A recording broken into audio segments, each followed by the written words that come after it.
I don't beg, I take what's mine.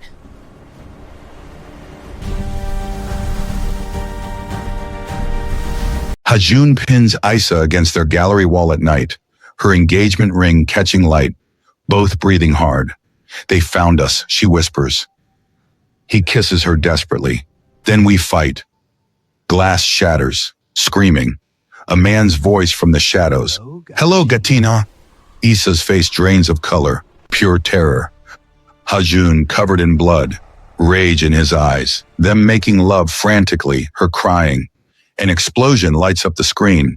Seo-yun's scream. Isa holds a gun with shaking hands aimed at someone off-screen, tears streaming. I don't beg, I take what's mine. The gun cocks. Hajoon's voice desperate. Then take it all, Amor, even if it kills us. Lovies, Happy New Year, and welcome back home to Afro-Seoul TV. If you haven't watched part 1, the link is right there in the description. Trust us, you need that backstory.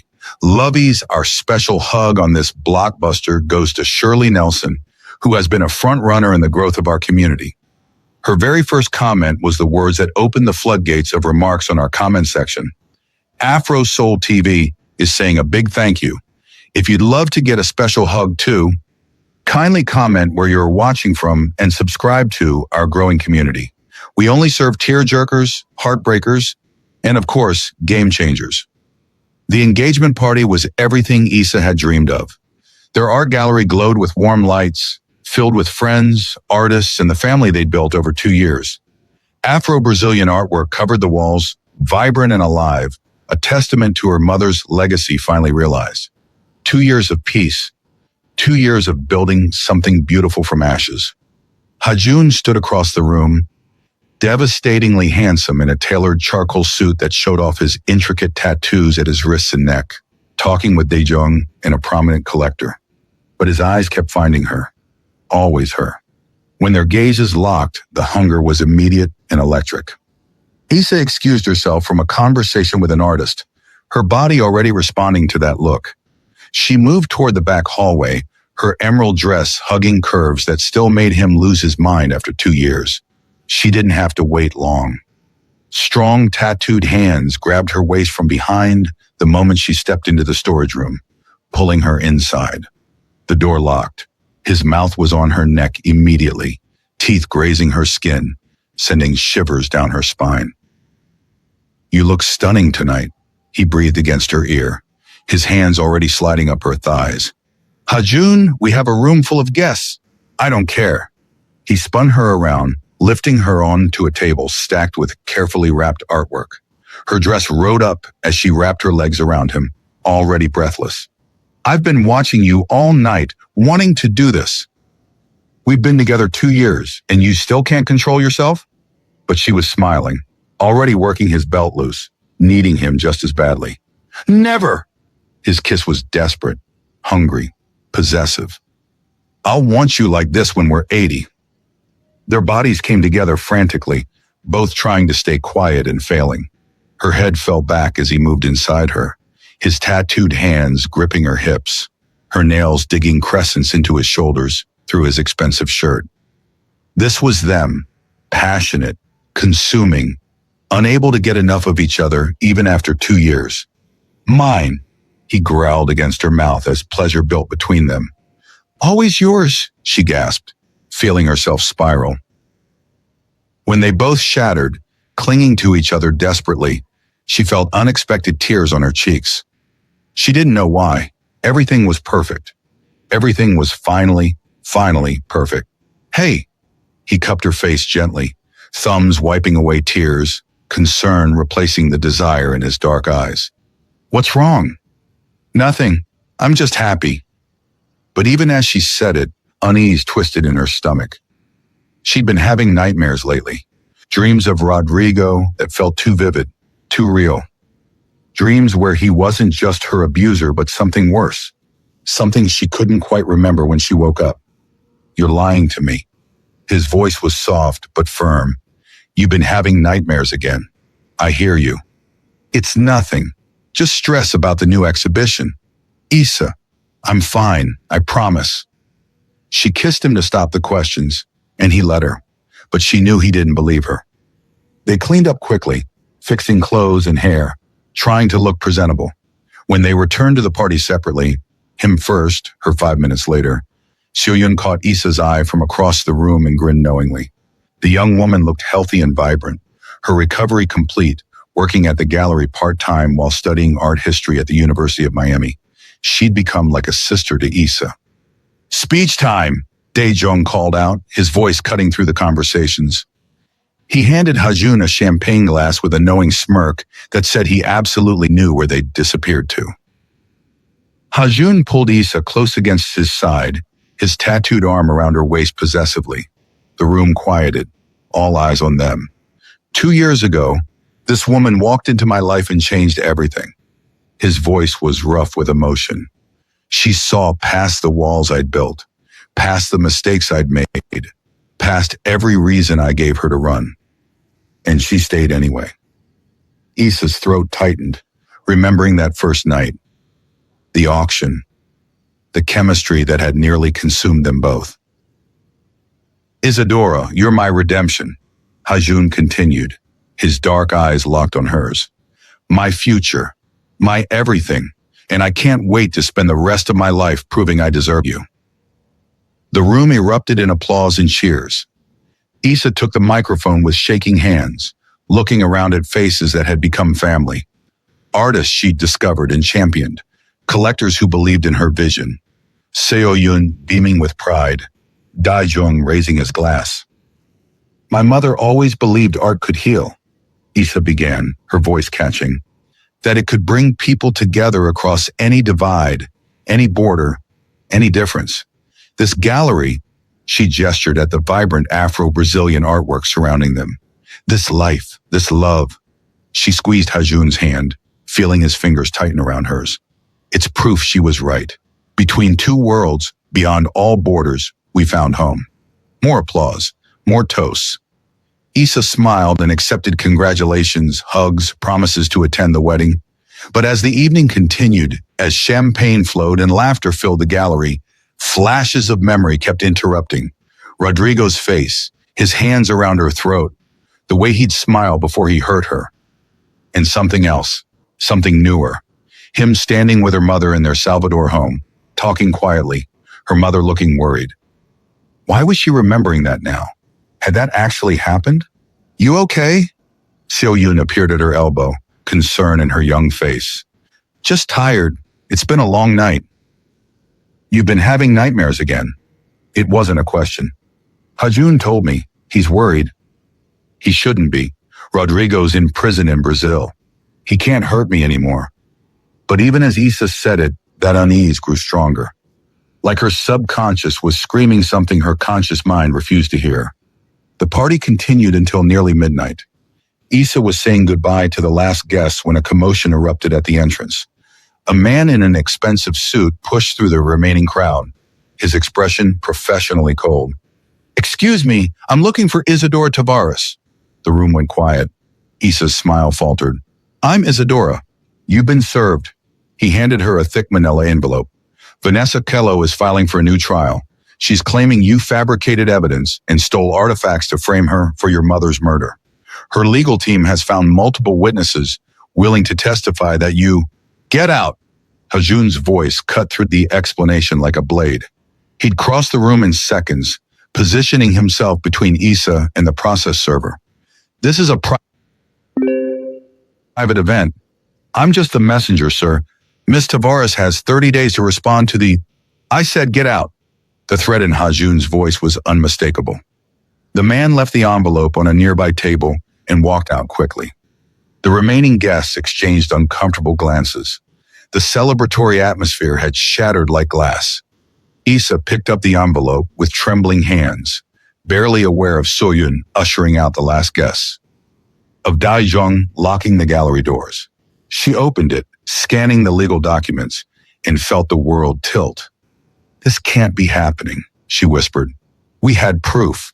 We had recordings of her confession. We had everything." "Let me see." Dae-jung took the papers, his expression darkening as he read.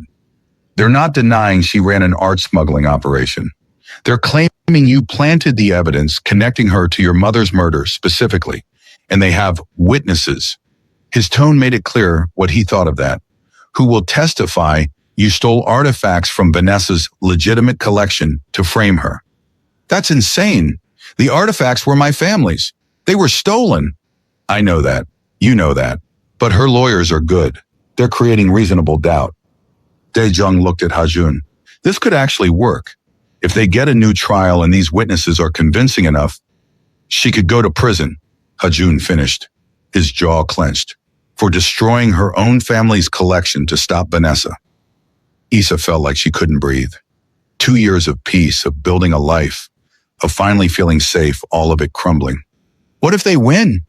What if I go to prison for finally getting justice? They won't win. Hajoon pulled her into his arms. We beat her once. We'll beat her again. I promise you. But his promise felt hollow. They both knew how the justice system worked, how money bought lawyers who could twist anything.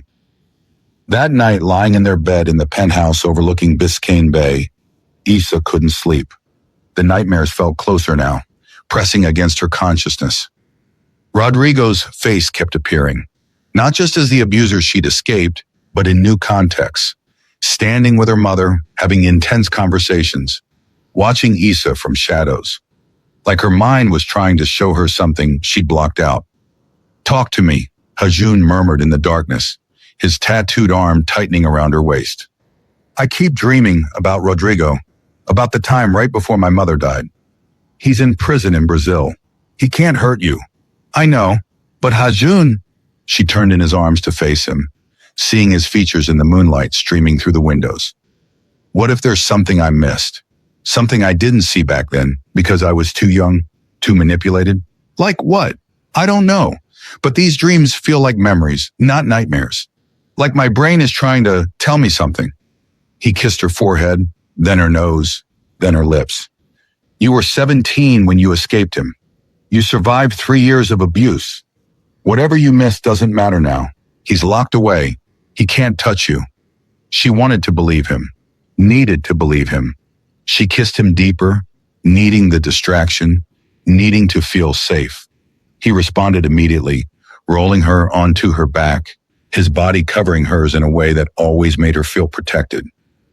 They made love slowly this time, tenderly, his dark eyes never leaving hers. I love you, he whispered as they moved together, his tattooed hands gentle on her body. Nothing and no one will ever hurt you again. I swear it.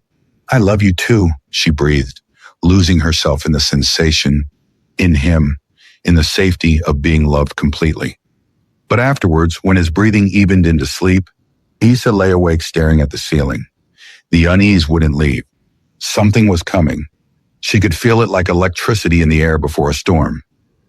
The next morning, a courier arrived at the gallery with a package. No return address, just Issa's name in elegant script. She was alone in her office. Hajoon was across town meeting with a supplier, so Yun hadn't arrived yet. Issa opened the package carefully. Inside was a small velvet jewelry box, the kind that held rings. Her hands started shaking before she even opened it. Inside was her mother's wedding ring, the simple gold band Elena Tavares had worn every day until she died. The ring that had been on her finger when she was murdered. The ring that had been stolen along with the art collection 15 years ago. Issa's vision blurred. She couldn't breathe because this ring shouldn't exist. It had been lost, gone, disappeared into whatever black market Vanessa had used. A note was folded beneath the ring in handwriting that made ice flood her veins. I kept this safe for you, Gatina. Held on to it all these years, waiting for the right moment to return it. We have so much to catch up on. I've missed you. Soon. The box fell from her hands. The ring clattered onto her desk. Her entire body went numb as her mind screamed impossible, impossible, impossible. Rodrigo was in prison. He was supposed to be locked away in Brazil, serving 15 years for assault and other charges. He couldn't have this ring. He couldn't be sending her packages. Unless he'd been part of it from the beginning. Unless he'd been there the night her mother died. Unless everything Every single thing about their relationship had been... Issa, Hajoon's voice came from the doorway. He must have come back early. He crossed to her in 3 strides, seeing her face, seeing the ring on the desk. What happened? Where did that... She couldn't speak, just pointed at the note with a shaking hand. His expression went from concern to pure fury as he read it. The paper crumpled in his tattooed fist. That's impossible. He's in prison in Brazil. There's no way he could... He has my mother's ring, Hajoon. Issa's voice came out hollow, distant. The ring that was on her hand when she was murdered. How does he have it unless he was there? Unless he took it from her body? The implication hung between them like poison. Rodrigo hadn't just been her abusive boyfriend who she'd escaped. He'd been connected to the theft, to Vanessa, to her mother's murder. I'm calling the FBI right now, Hajoon said, already pulling out his phone. No! Issa grabbed his arm, something clicking in her brain despite the shock. Not yet. If we call them and he really is out there watching us, he'll disappear. We need to verify he actually escaped first. Issa, if he's out of prison, then we need to be smart, not reactive. Her investigator instincts were kicking in, overriding the panic. Let me make calls. I have contacts in Brazil from when I was searching for their collection. We confirm his status first, then we move. Hajoon looked like he wanted to argue, but he nodded tightly. Fine, but I'm hiring security today. For you, for this gallery, for Seoul, for our home. And you don't go anywhere alone. Not to get coffee, not to the bathroom, nowhere. I won't live in a cage again. I'm not putting you in a cage. I'm keeping you alive. His hands gripped her shoulders, eyes intense. I can't lose you. Not to him, not to anyone. So you're going to let me protect you, or I swear I'll lock you in our penthouse myself. Any other time his possessiveness would have annoyed her. But right now, seeing the fear beneath his anger, she just nodded. Okay. He pulled her into his arms, holding her so tight she could barely breathe. We're going to figure this out, I promise. But even as she held him back, the burner phone that had been hidden in the package began to ring from where it had fallen on the floor. They both stared at it. Don't answer, Hajoon said. Issa picked it up anyway, put it on speaker. Her hand was remarkably steady. Hello. Hello, Gatina. Rodrigo's voice, smooth and familiar and nightmarish. 28 years old now, not the 25 he'd been when she escaped. But his voice hadn't changed. That same charming tone he'd used to hide the monster. Did you like my gift? I've been holding on to that ring for 15 years, kept it safe, just like I kept you safe for 3 beautiful years. Issa's entire body went cold. Hajoon's jaw clenched so hard she heard his teeth grind. You're supposed to be in prison, Issa managed, her voice stronger than she felt. I was, until 3 days ago. Turns out Brazilian prisons aren't as secure as they should be. The authorities are very upset about it. He laughed, the sound making her skin crawl with remembered fear. But I had to come see you. We have unfinished business, you and I. Stay away from me. Now. Is that any way to greet someone who loved you so completely? We were so close once, Gatina. Do you remember? The way you'd say my name when I touched you? The way you'd apologize when you made me angry? Hajoon grabbed the phone. Listen very carefully. If you come anywhere near her, if you so much as breathe in her direction, I will end you. Do you understand? Ah, the Korean. Rodrigo's voice turned amused. The tattooed gangster who thinks he saved her. Took what's mine, didn't you? Put your hands all over something I spent 3 years breaking in. I'm going to kill you, Hajoon said flatly. Threatening me won't help, friend. But let me tell you something interesting about your beautiful fiancé. Something she doesn't even know yet. His voice shifted, became businesslike. Every moment we had together, every touch, every word, every time I made her scream, every time I made her cry, it was all part of a job. Issa felt the world tilt. I was hired, you see, paid very handsomely to seduce young Isidora Tavares 15 years ago, to romance her, control her, keep her isolated and distracted while her mother was dealt with. Vanessa Colo wanted that collection, and Elena was planning to donate it all to museums. Such a waste. So Vanessa hired me to neutralize the daughter while they handled the mother. You're lying, Issa whispered, but memories were flooding back. The way he'd appeared so suddenly in her life, right when her mother had started making plans for the collection. How he'd isolated her from friends, from family. The trip he'd insisted she take, the trip that had her away from Salvador the exact night her mother was murdered. Am I? Think about it, Gatina. Really think. I showed up out of nowhere, didn't I? Swept you off your feet at 17? Convinced you to keep our relationship secret from your mother? Made sure you were out of town that specific weekend? He paused, letting it sink in. $500,000. That's what Vanessa paid me. To seduce you, control you, and make sure you were nowhere near that house when they killed Elena. Hajoon looked at Issa and saw her face crumbling, saw her entire history rewriting itself in her eyes. Every kiss was purchased, Rodrigo continued, his voice almost gentle now, which made it worse. Every I love you was part of the contract. Every moment of our 3 years together was a performance. Though I'll admit, I grew to enjoy my work. You were so easy to manipulate, so desperate to be loved, so eager to please. It was almost too easy. Tears streamed down Issa's face. 3 years. 3 years of believing he loved her, of enduring abuse because at least someone wanted her. And it had all been fake. She'd been a job, a mark, a tool used to murder her own mother. Hang up the phone, Hajoon said quietly, seeing her breaking. But Rodrigo wasn't finished. I'm in Miami now, Gatina. Have been for 2 days. Beautiful city. I walked through your gallery last night after you closed. Lovely space. That sister of his is very pretty, by the way. Seoyun, right? She was locking up, all alone, so vulnerable. If you touch her, Hajoon started, his voice lethal. Relax. I didn't touch her. Yet. But here's what's going to happen. His voice hardened. You have 48 hours, Isadora. Come back to me willingly. Let me finish what we started 15 years ago, or I will take you by force. And I'll make sure your tattooed Korean watches every second of it before I kill him. 48 hours. I'll be in touch with details. The line went dead. Silence crashed down like a physical weight. Issa stood frozen, her entire world shattered and reformed into something unrecognizable. Every memory she had of Rodrigo, the good ones, the terrible ones, all of it was a lie. She hadn't been loved. She'd been purchased. Issa, Hajoon reached for her. She moved away, arms wrapped around herself, trying to hold together pieces that no longer fit. He was paid to seduce me. Our entire relationship was fake. He didn't love me. He didn't even want me. I was just a job, a way to get paid.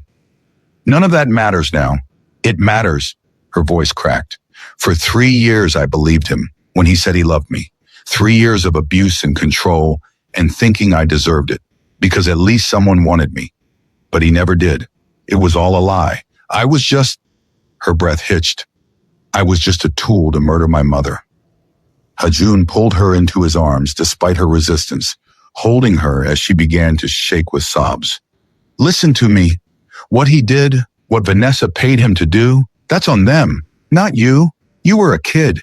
You were 17. You didn't know.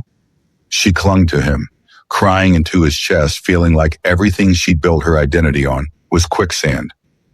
How do I know anything is real? How do I know you're not? Stop. He gripped her face, forcing her to look at him. I chose you. Every single day, I choose you. No one paid me. No one hired me. I fell in love with you because you're strong and brilliant and beautiful, and you challenged me in ways no one else ever has. His voice broke. I love you because of who you are, not because of what you have or who your mother was. Do you understand me? She searched his eyes, seeing raw honesty, seeing love that had never wavered in 2 years. I understand. Good. Now let's call the FBI and... No. She wiped her tears, her mind starting to work through the shock. If he was paid by Vanessa, there's a paper trail, money transfers, contracts. We find that. We have proof connecting him to my mother's murder. Real, undeniable proof. Issa, he threatened you. He threatened Seoyun. In 48 hours, we call everyone. But right now, we have an advantage he doesn't know about. We know he's connected to Vanessa. We know he was paid. Let me call Hajoon. He can pull financial records, track the money. Hajoon looked torn between his need to protect her and respecting her strength. Finally, he nodded. Okay, we try it your way, but I'm not leaving your side for 1 second. Understand? I understand. They spent the rest of the day working, calling in every favor, using every contact. And finally, buried in layers of offshore accounts and shell companies, they found it. A transfer of exactly $500,000 from a company owned by Vanessa Coelho to an account in Rodrigo's name, dated 2 months before Elena Tavares was murdered. We have him, Issa breathed, staring at the evidence on screen. But Hajoon's phone buzzed with a text from an unknown number. He opened it and went completely, utterly still. What? Issa demanded, seeing his face drain of color. Wordlessly, he turned the phone toward her. On the screen was a video file. He pressed play. It showed a scene Issa recognized from his confessions. The night 7 years ago when he'd killed a man in what he'd said was self-defense. But this video showed more. Showed the moments before. Showed someone else there, setting it up, whispering in Hajoon's ear that the man was armed and dangerous. The video paused on the dead man's face. Then photos appeared. FBI credentials, badge number, case files. The man Hajoon had killed in self-defense hadn't been a rival criminal. He'd been an undercover federal agent investigating Hajoon's organization. A new text appeared below the images. My name is Yuna. You killed my husband 7 years ago. An innocent man doing his job. The person who told you he was a threat? Your own mentor setting you up to eliminate a federal investigation? You were the weapon. Now you'll pay the price. 48 hours. Testify that you witnessed Isidora Tavares steal artifacts to frame Vanessa Coelho, or I give this evidence to the FBI. You'll go to prison for life for murdering a federal officer. Choose wisely. Yuna. Issa read the message, then looked up at Hajoon. His face was devastated, broken, the guilt she'd never fully understood now making terrible sense. You didn't know, she said immediately. Hajoon, you didn't know he was... I killed an innocent man. His voice was hollow. A federal agent, a good man doing his job. And I killed him because I was too stupid to see I was being used.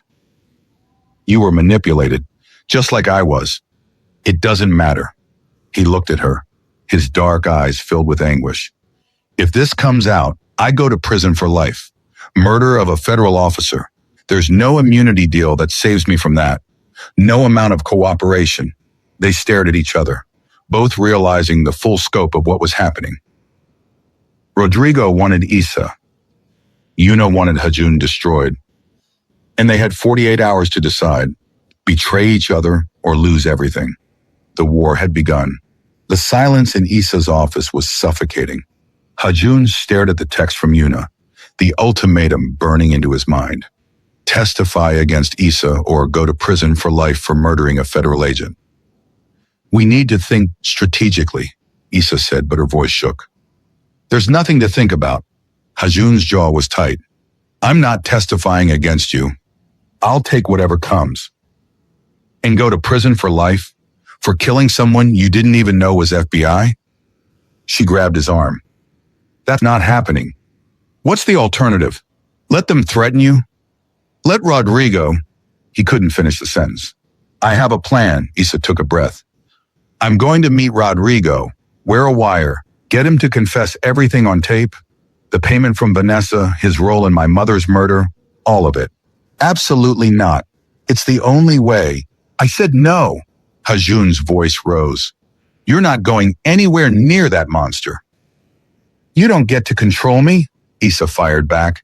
I'm not some fragile thing you need to protect. I survived him once. I can do it again. This isn't about control. It's about keeping you alive. And what about you? You think I'm just going to let you rot in prison? Her eyes blazed. We're in this together, remember? Or was that just something you said? Don't twist this. Then stop acting like you're the only one who gets to make sacrifices. She was shaking with rage and fear. I'm going to wire myself and meet Rodrigo. I'm going to get his confession. That's final. Over my dead body. That's exactly what's going to happen if you go to prison.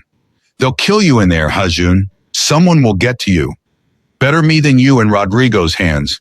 He grabbed her shoulders. Do you have any idea what he'll do if he finds that wire? If he even suspects? I'll be careful. Careful. He tortured you for 3 years. He was paid to destroy you.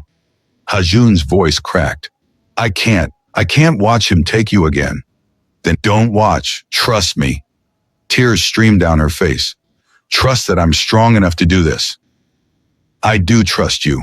I don't trust him. They stood there, both breathing hard, both terrified and furious and desperate.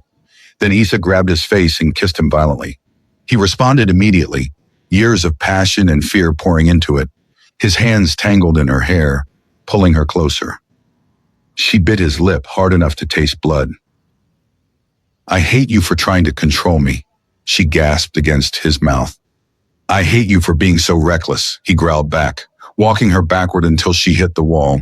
Their kiss turned brutal, angry, desperate. His hands yanked at her clothes while she tore at his shirt, buttons scattering. They came together against the wall with violence and need, both crying through it, both trying to prove something neither could articulate. I love you, he groaned as he pushed inside her. I love you too, she sobbed, nails raking down his back. They moved frantically, desperately, like this might be the last time. When they both shattered, clinging to each other, they slid down the wall together, sitting on the floor tangled and broken. We can't do this together, Issa finally whispered. They're expecting us to work as a team. What are you saying? We split up. I handle Rodrigo my way. You handle Una yours. She looked at him. We each do what we have to do to survive, separately. Issa, we're stronger apart on this. They want us fractured, so let's use that. Let them think we're turning on each other. Her voice steadied. But we keep the truth between us. We know we're both fighting. Hajoon searched her eyes. You're really going to meet him? Yes, and you're going to do whatever you need to do about Una. She cupped his face. But we don't tell each other the details. What we don't know, we can't accidentally reveal. I don't like this. Neither do I, but it's the only way. She kissed him softly. Trust me, please. Finally, he nodded. Okay, we work separately. But Issa, his voice broke. If anything happens to you, nothing will. I promise. They held each other for a long moment, then separated, started planning their individual approaches, but neither told the other everything, each keeping secrets to protect the other. That night, lying in bed, Hajoon asked quietly, Tell me about him, about what he really did to you. I need to know what I'm sending you back to. Issa had been dreading this conversation for 2 years, but he deserved the truth. He started charming, she began, her voice soft in the darkness. I was 17. My mother and I had been arguing about the collection, about my future. I felt misunderstood, rebellious. Then Rodrigo appeared at an art gallery opening in Salvador. Hajoon's arm tightened around her waist. He was 22, handsome, sophisticated. He pursued me intensely, made me feel special, seen. My mother was suspicious immediately, but I thought she was being overprotective. Shame burned through her. He convinced me to keep our relationship secret. Said it was romantic, just for us. I didn't realize he was isolating me from the start. You were a kid. By 18, I'd moved in with him. That's when everything changed. Her hands trembled. He started controlling what I wore, who I talked to, where I went. If I questioned him, he'd get cold, withdraw affection until I apologized, until I admitted I was wrong. Emotional abuse, Hajoon said quietly. It escalated. By 19, I wasn't allowed friends. He controlled my phone, my money, my entire life. He'd tell me I was lucky he loved me because no one else would want someone as difficult, as broken as me. Her voice cracked. And I believed him. Hajoon kissed her shoulder, silent support. My mother tried to intervene, showed up at his apartment one day, demanded to see me. We fought in front of him. After she left, Issa stopped, the memory choking her. That's the first time he hit me. Then he cried and apologized and said it was my fault for making him so angry. But he loved me too much to let me go. God, Issa. It became regular after that. The hitting, the apologies, the gifts, the cycle. Tears soaked the pillow. Then my mother announced she was donating the collection. Rodrigo was furious. Now I know why. Vanessa had hired him. The donation would ruin their plan. He insisted I take a trip with him to Rio that exact weekend. The weekend she was murdered. I didn't want to go, but he threatened. Her voice dropped to a whisper. He said if I didn't obey, he'd make sure my mother had an accident. So I went.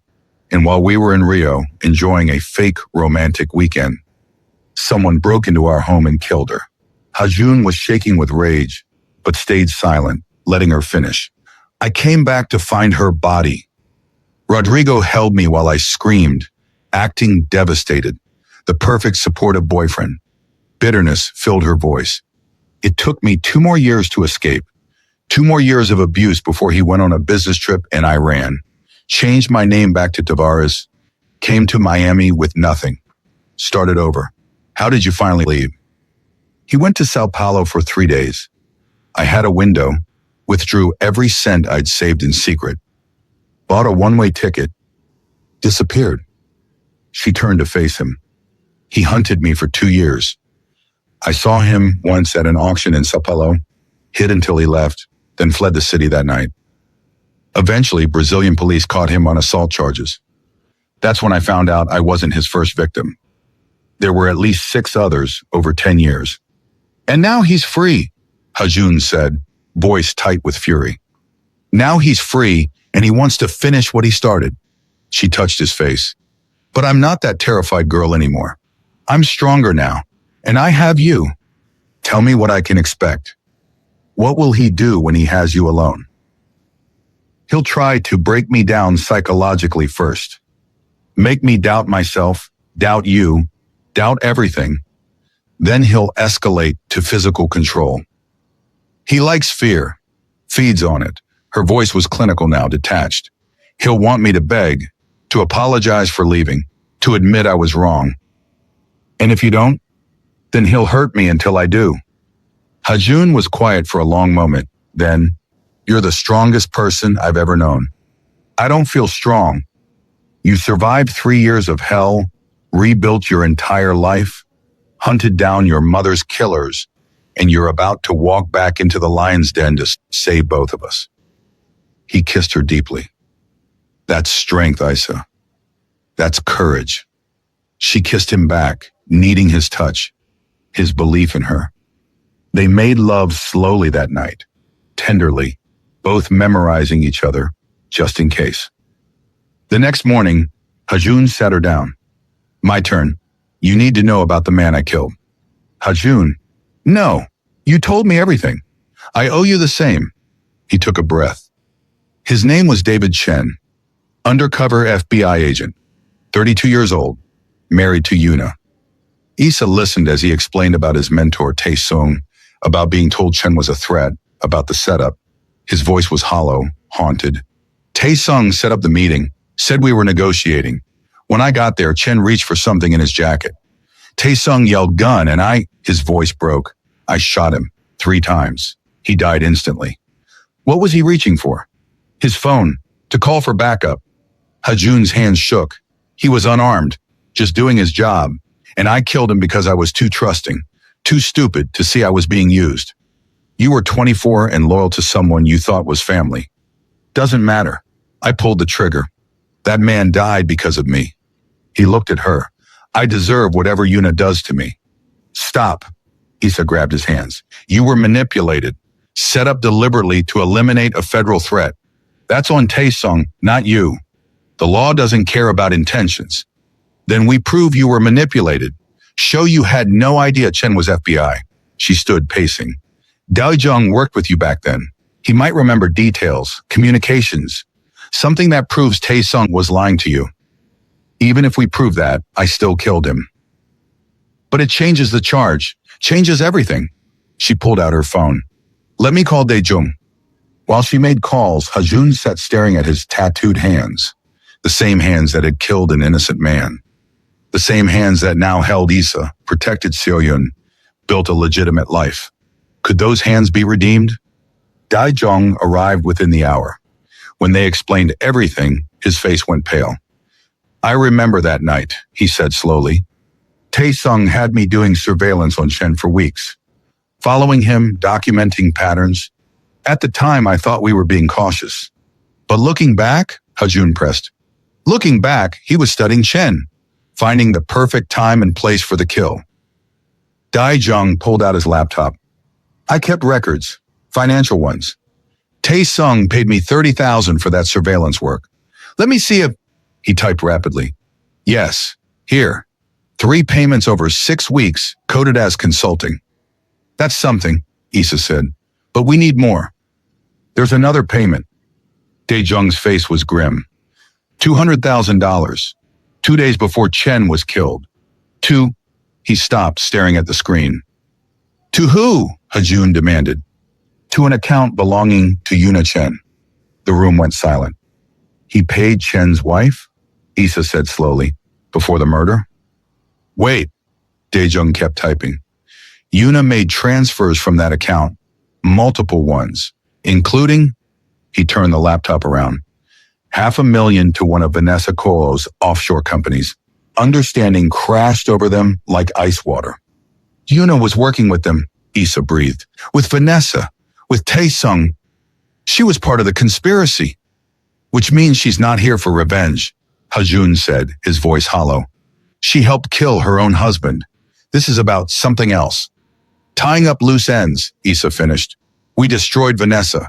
Now Yuna and Rodrigo are cleaning up, making sure no one can expose the full network. We're not here to be punished, Hajoon realized. We're here to be eliminated. Before they could process this, Issa's phone buzzed, a text from an unknown number. Hotel Marseille, room 447, 1 hour, come alone or Seoyun dies. Rur.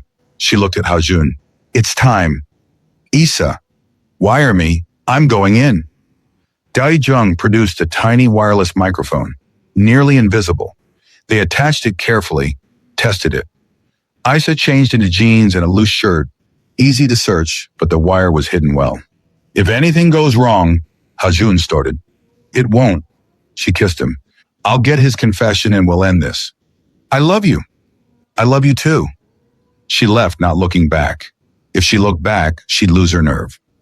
The Hotel Marseille was in downtown Miami.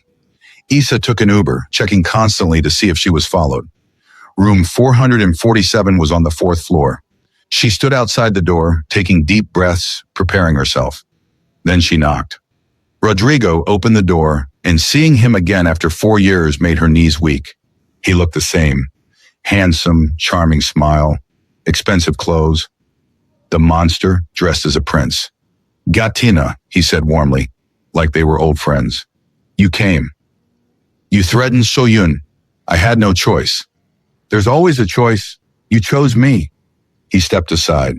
Come in. She walked into the hotel room, every instinct screaming to run. The door closed behind her. And then she saw who else was there. A woman, elegant, 50s, cold eyes. Yuna. Issa's blood ran cold. Surprised? Rodrigo laughed. Did you really think we weren't coordinating? Yuna and I have been partners for weeks, planning this whole beautiful reunion. Yuna stepped forward, smiling. Hello, Isadora. You're even prettier in person. I can see why my partner was paid so well to seduce you. You're working together, Issa said, mind racing. The wire was recording everything. She just needed to keep them talking.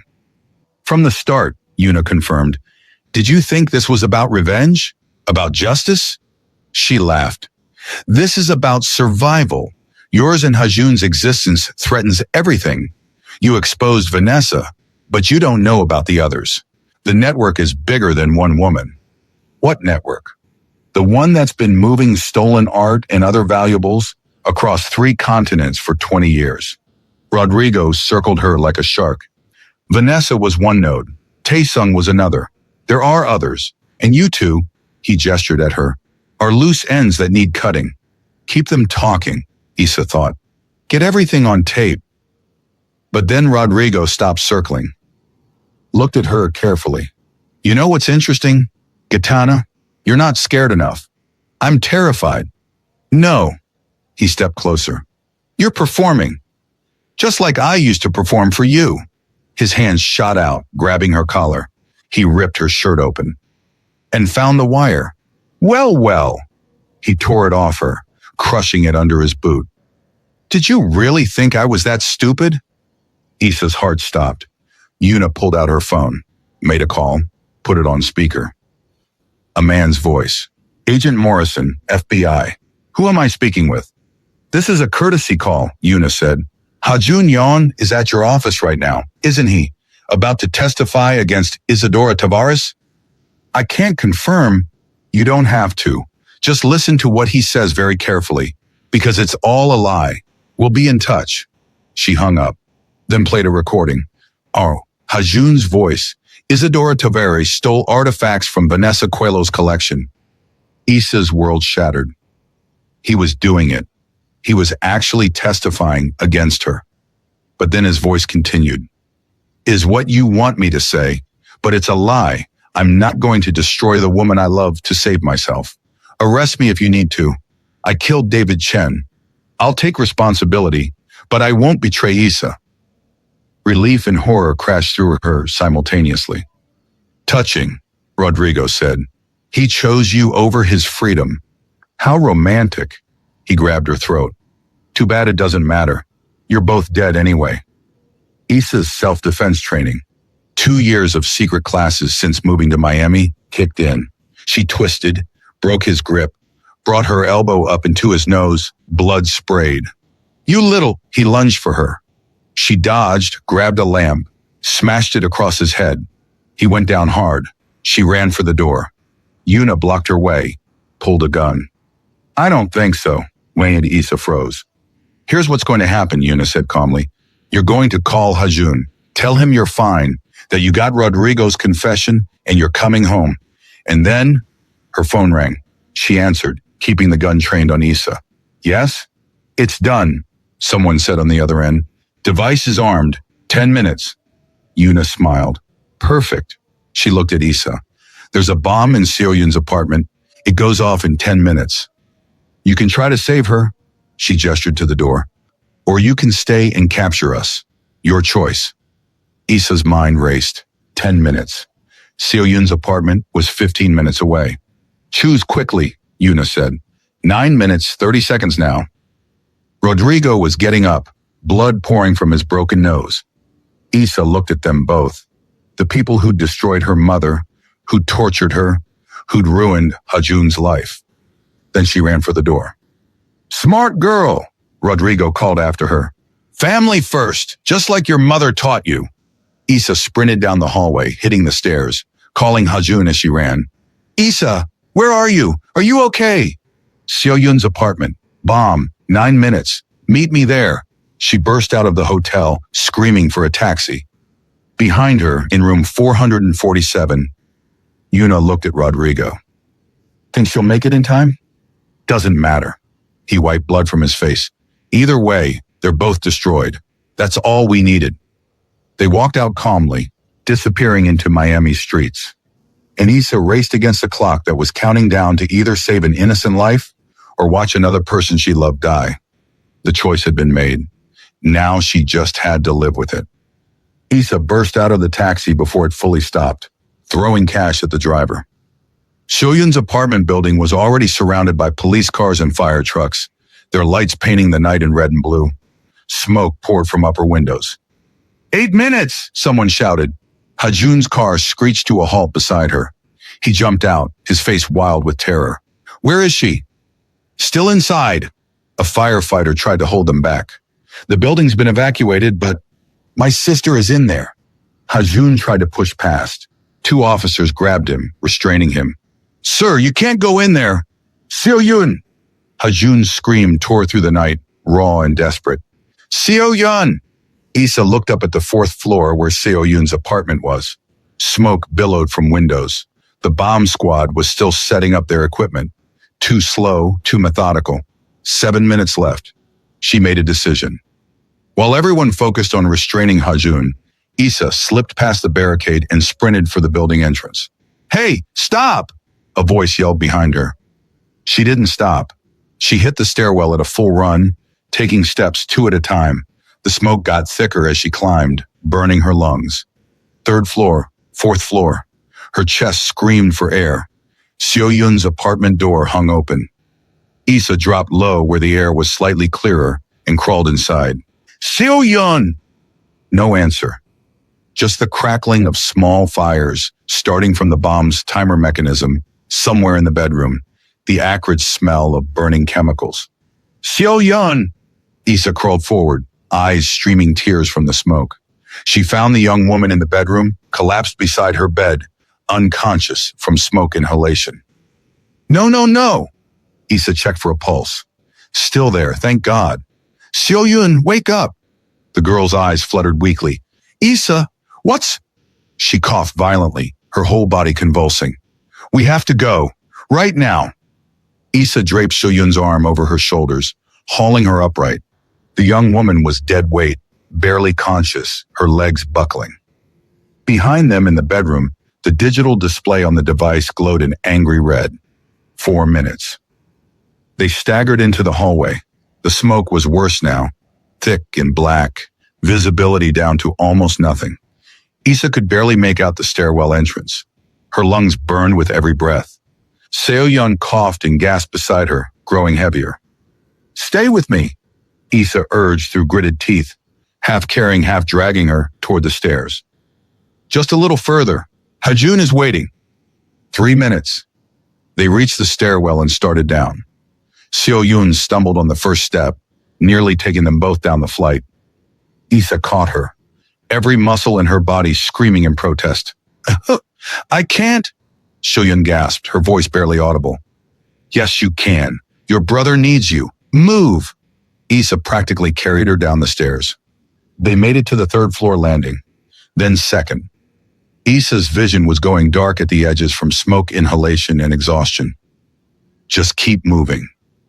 1 foot in front of the other. Ground floor.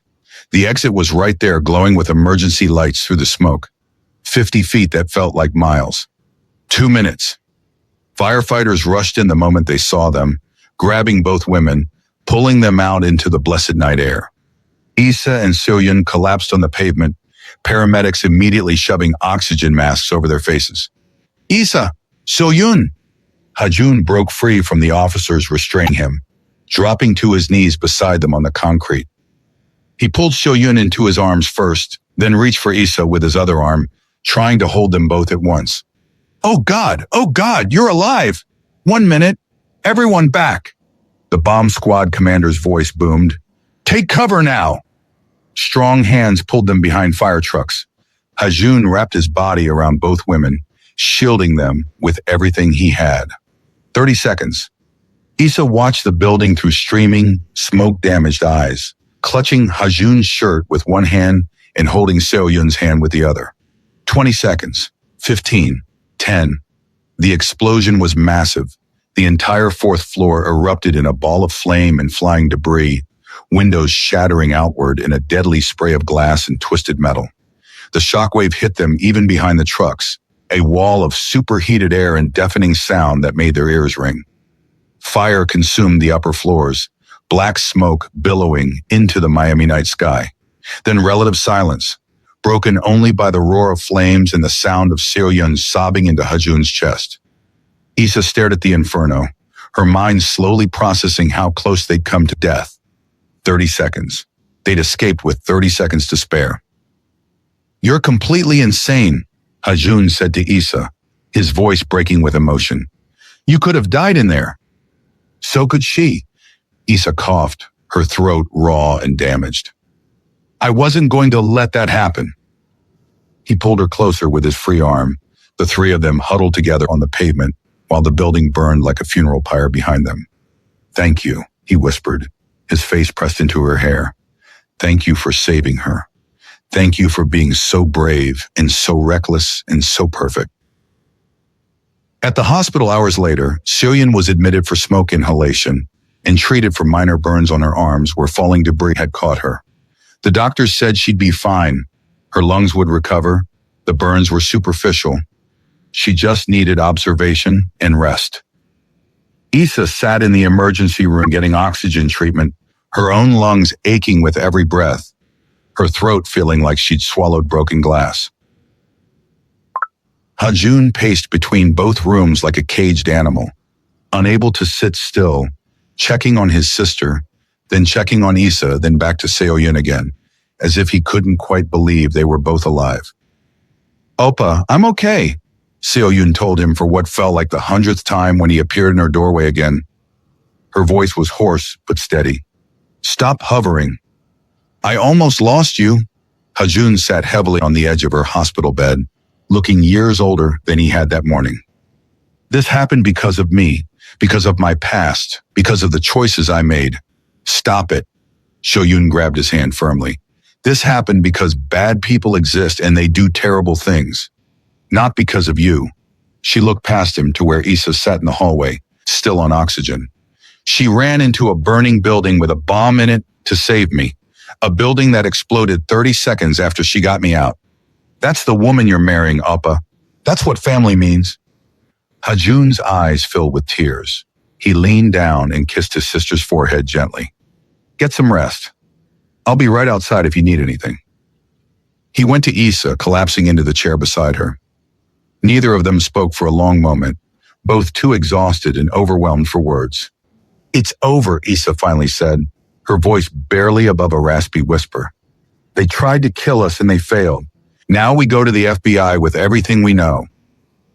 And if they still come after us somehow, then we keep fighting." She looked at him, her eyes red and tired. "But Hajoon, I'm so tired. I'm exhausted down to my bones." "Me too, Amor. Me too." They sat in silence, holding hands, both too drained for anything else. The FBI arrested Rodrigo and Yuna 6 hours later at a private airfield on the outskirts of Miami. They'd been trying to flee the country on a charter plane. Da Jung had been tracking their phones and tipped off federal agents. 2 days later, facing the very real prospect of life in prison, Rodrigo decided to make a deal. "I'll tell you everything," he said to the federal prosecutors in his orange jumpsuit, his broken nose still bandaged from where Issa had smashed it. "Every detail about Vanessa Coelho's organization, about the international art smuggling network, about Elena Tavares' murder 15 years ago. All of it, every name, every transaction, every dirty secret. But I want a reduced sentence." The prosecutors, hungry to dismantle the entire criminal network, agreed. 20 years instead of life without parole. And Rodrigo sang. He gave them everything. Names of buyers and sellers across 3 continents, bank account numbers in a dozen countries, shipping routes, storage facilities, corrupt officials on the payroll. He detailed exactly how he'd been hired to seduce 17-year-old Isadora, how he'd isolated her from her mother, how he'd kept her occupied and distracted while Vanessa's people broke into the Tavares home and murdered Elena. He admitted to being at the house that night, helping stage the scene to look like a random robbery, stealing Elena's wedding ring as a sick trophy. Every word was recorded, every confession meticulously documented. The FBI now had enough evidence to bring down an entire international criminal enterprise. Yuna, in stark contrast, refused to cooperate with anything. She sat stone-faced through every interrogation, offering nothing but cold silence and contempt for her questioners. She was sentenced to life in prison without possibility of parole for conspiracy to murder a federal officer, multiple counts of attempted murder, and domestic terrorism. As for Vanessa Coelho, her legal team's attempt at a new trial was immediately and permanently shut down. With Rodrigo's detailed testimony corroborating and expanding on the original evidence, her conviction was not only upheld, but strengthened. She would die behind bars. It was finally truly over. The monsters who destroyed so many lives were caged forever. But for Issa and Hajoon, victory felt hollow and bitter. The trauma didn't disappear with the arrests. If anything, it intensified once the immediate danger passed, and their bodies finally felt safe enough to process everything they'd endured. Issa developed severe nightmares. She'd wake up screaming multiple times a night, convinced Rodrigo was in the room, that his hands were around her throat again. During the day, sudden loud noises made her flinch violently. Crowded spaces triggered panic attacks that left her hyperventilating in bathroom stalls. She couldn't stand having anyone walk behind her. She compulsively checked locks on doors and windows. Hajoon drowned in crushing guilt about David Chen. Even though the FBI had officially cleared him, acknowledging in writing that he'd been deliberately manipulated by Tae Sung to kill an undercover agent, he couldn't forgive himself. A good man had died. A man with a wife who loved him. A man who was just doing his job to stop criminals. And Hajoon had pulled the trigger. That fact haunted him every waking moment and filled his dreams with blood. Their wedding, which had been scheduled for 2 months out, was quietly postponed without discussion. Neither of them could imagine celebrating anything right now. They tried to maintain some normalcy. The gallery stayed open. They went through the motions of daily life. But there was a distance between them now, a wall built from individual trauma that they couldn't quite breach. One night, about a month after the arrest, they sat in their penthouse living room in heavy silence. Issa was curled in a corner of the couch, arms wrapped around herself. Hajoon sat on the opposite end, staring at nothing. "Maybe we need more than time," Hajoon finally said, his voice hollow and defeated. "Maybe we're just too broken for this, for each other." The words hung in the air like poison. Issa stood up very slowly, walked across to him, and slapped him hard across the face. He stared at her in complete shock, his hand going to his reddening cheek. "Don't you dare," she said, her voice shaking with fury and tears. "Don't you dare give up on us after everything we survived, after everything we fought for, after everything we sacrificed." "Issa, I just meant..." "No." She cut him off, tears streaming down her face now. "You don't get to decide we're too damaged to love each other.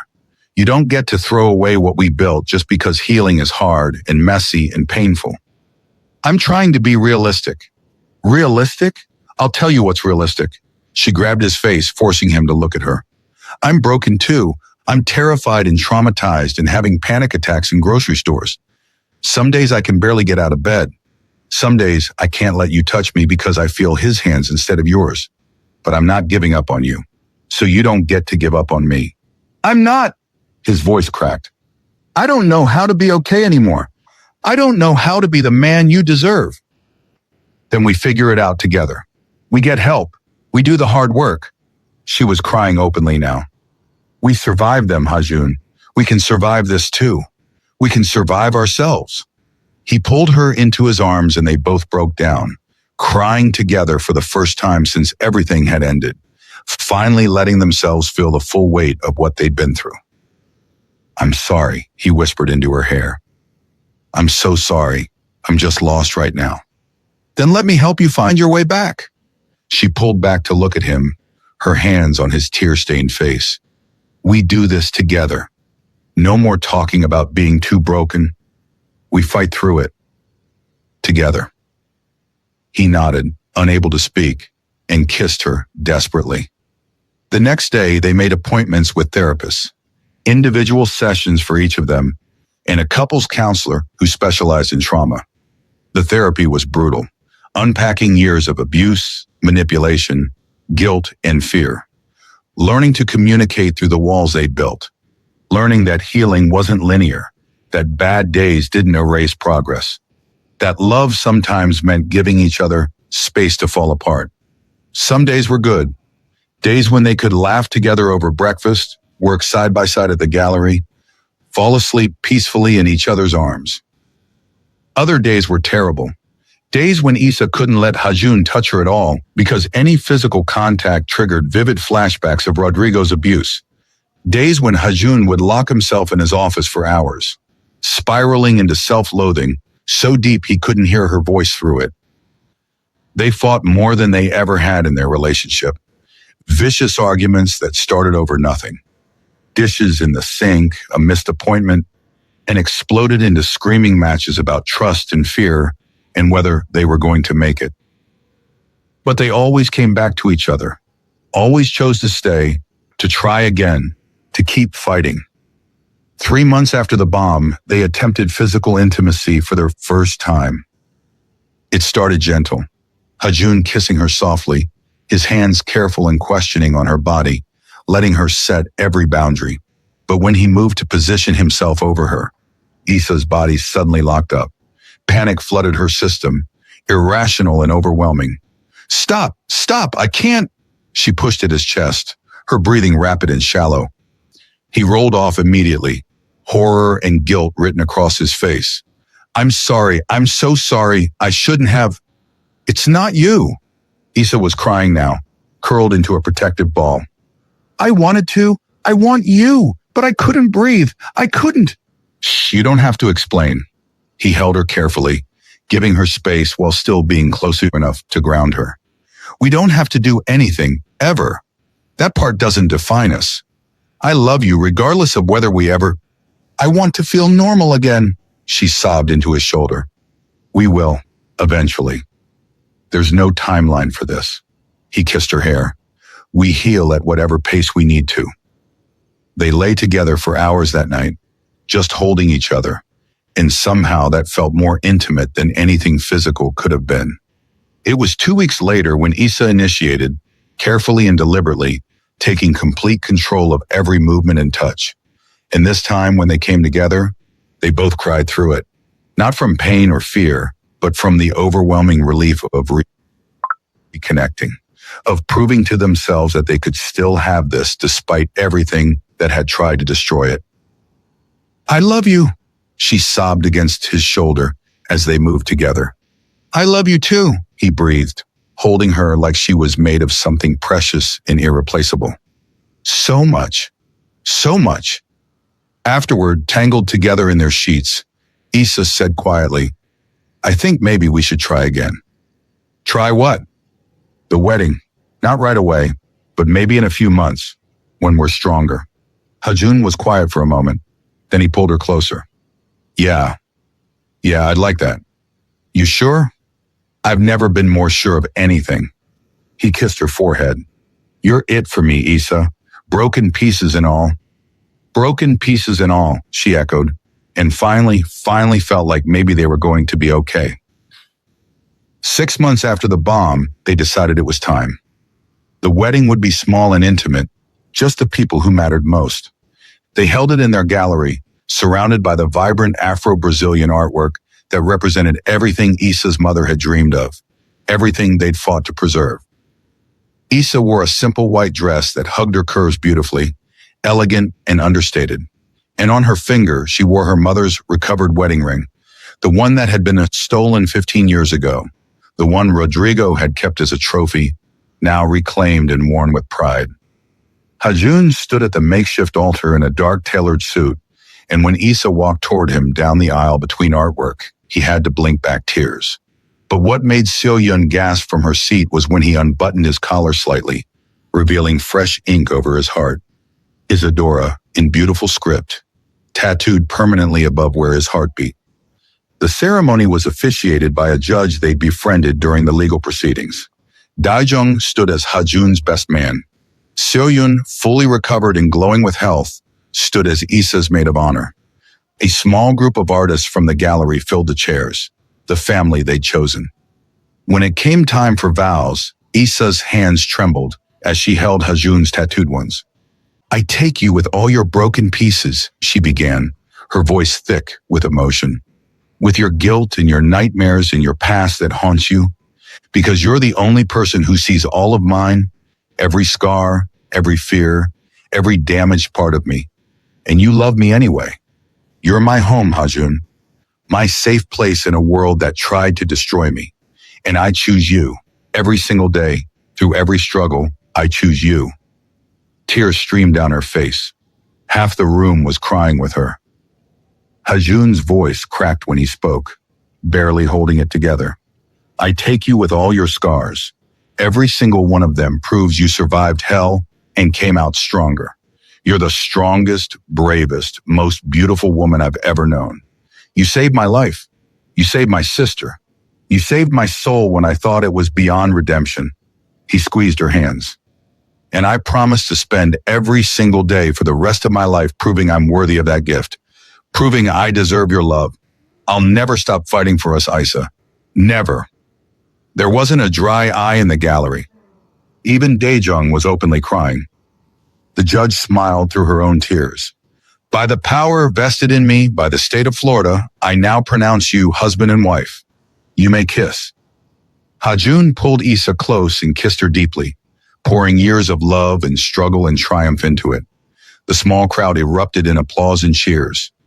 At the reception afterward, held right there in the gallery with catered food and champagne, Seoyun gave a toast that had everyone reaching for tissues again. My brother once told me that love isn't about finding someone perfect, she said, raising her glass. It's about finding someone who makes you want to be better, who challenges you, who sees your worst and stays anyway. Issa makes him better every day, and he makes her better too. They've been through literal hell together, things that would have destroyed most couples. And you know what they did? They came out the other side still choosing each other.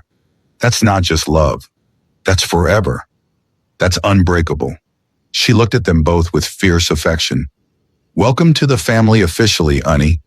Not that you weren't already family the moment you ran into a burning building to save me. Laughter mixed with tears. Issa blew Seoyun a kiss, too emotional to speak. Later in the evening, slow dancing in their gallery with Hajoon's arms around her and soft music playing, Issa whispered, "No regrets. Only that I didn't find you sooner," Hajoon murmured into her hair. "Everything else, all the pain, all the struggle, it led me here, to you, so no regrets at all. Go. Even the hard days, the therapy sessions, the fights, especially those." He pulled back to look at her. "Because we fought through them together. We didn't run, we stayed." She kissed him softly. "I love you. I love you too. Always." The celebration lasted late into the night. When the last guest finally left and they were alone in the gallery, Hajoon lifted Issa into his arms, making her laugh. "What are you doing?" "Carrying my wife over the threshold. It's tradition." "We're already home. We live upstairs." "Don't ruin the moment," he grinned, carrying her toward the elevator that led to their penthouse. She wrapped her arms around his neck, feeling lighter than she had in months. "Okay, husband, take me home."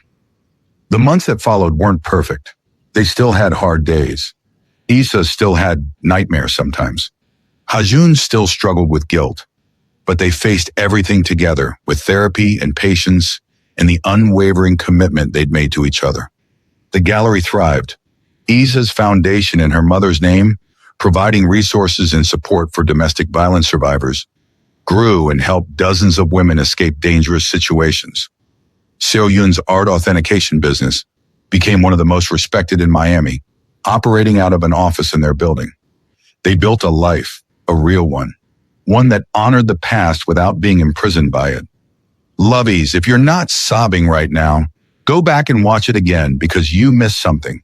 Happy New Year from all of us at Afro-Seoul TV. If you haven't seen part 1 yet, the link is right there in the description. You need to see where this incredible journey started.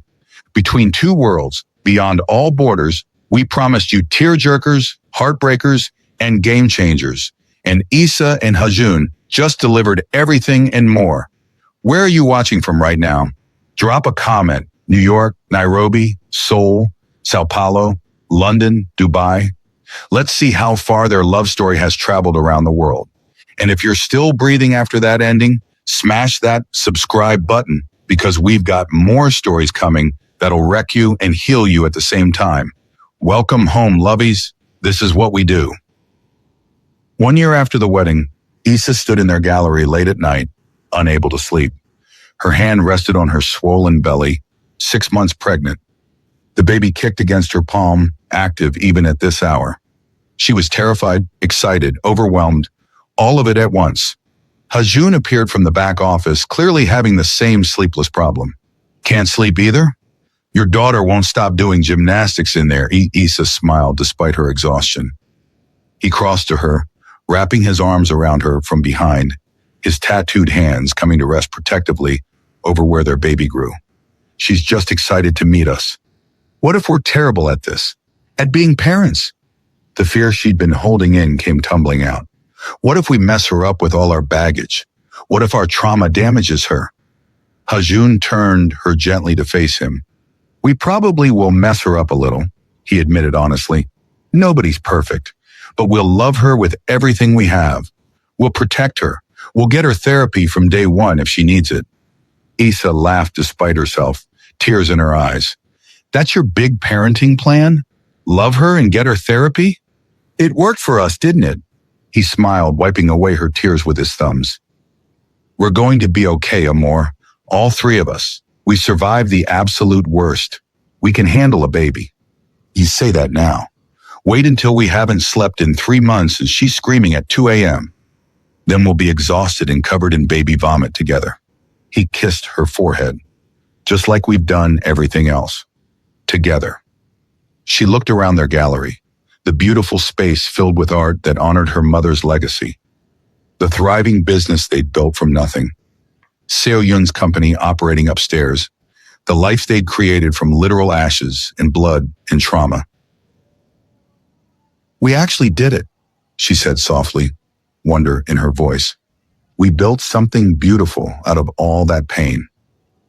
We did. Hajoon's hands moved on her belly as their daughter kicked again, and his face lit up with that smile that still made Issa's heart skip. And we're not done yet. We're just getting started.